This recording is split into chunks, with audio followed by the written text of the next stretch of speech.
6 মাস পার হলেও অন্তর্বর্তী সরকার বাজার সিন্ডিকেট ভাঙতে ব্যর্থ হয়েছে।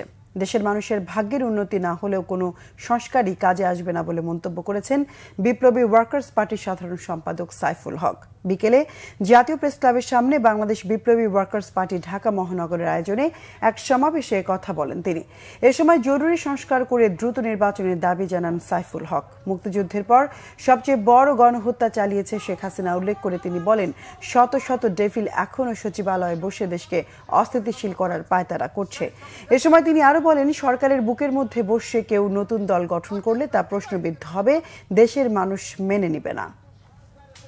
যদি আপনারা বৈষম্য বিলোপ করতে না পারেন, কেবলমাত্র উপরতলায় রাজনৈতিক সংস্কার করে কোনো টেকসই উন্নয়ন করা যাবে না।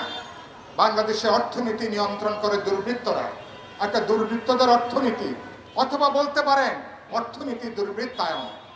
এটাকে যদি বন্ধ করা না যায়, এটাকে যদি আমরা চিরতরে আমরা উচ্ছেদ করতে না পারি, কেবলমাত্র উপরতলায় কিছু সংস্কার করে, কিছু চুনকাম করে বাংলাদেশ এগিয়ে যেতে পারবে না।